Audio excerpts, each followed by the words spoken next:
to court partly over that, and God bless them. We'll talk to the AG of Arizona next. Believe in science, and if you're grateful for vaccines, and we do and we are, then you should expect very straightforward answers to very simple questions about how they work. And for months now, we have been asking a very straightforward question about the coronavirus vaccine. Why do people who take it, and by the way, why do people who've been previously infected and show high levels of antibodies, have to live under the restrictions that the vaccines were supposed to eliminate?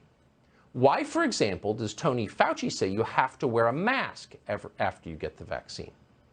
If we're following the science, and we sincerely hope to, we're wondering, is Fauci telling Americans who've been vaccinated or who have recovered from the coronavirus itself that they aren't protected against future infections? Is that why he's saying they can't eat in restaurants or go to bars?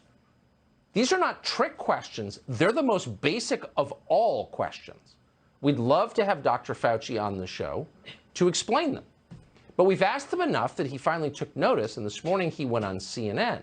But he didn't answer them. Instead, he dismissed those questions as a conspiracy theory.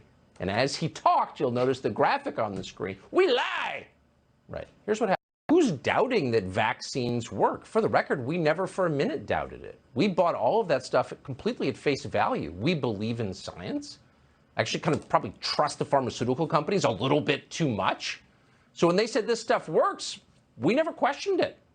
We assumed they had detailed studies showing that it does work. We still think that. The only reason we're asking the question is because the people in charge are acting like it doesn't work. You see the President of the United States wearing a mask outside. You see his vice president doing the same thing. You see the guy in charge of coronavirus response, the one you just saw, telling us that, again, after you've had the vaccine, you must remain under the restrictions. So we're asking a question that is rooted in science, which is why. If this stuff works, why can't you live like it works? What are you really telling us here? And by the way, this, again, is not a trick question. We're not playing word games here. What's the answer? If the coronavirus vaccine prevents you from catching the coronavirus, why are you wearing a mask? Why can't you eat in a restaurant? And if it doesn't prevent you from catching the coronavirus, why are we taking it in the first place? Both can't be true. So that's the question. It's not a conspiracy theory. As an American, you should ask it too. If they're telling you you can't fly on a plane until you take a vaccination, which, by the way, won't allow you to live as you did in 2019, what are they saying? Let's hope they explain it really soon before people lose faith, not just in them, but in science itself.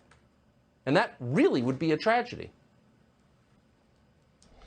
So 3 weeks ago, the president put his vice president, Joe Biden, put Kamala Harris in charge of the border.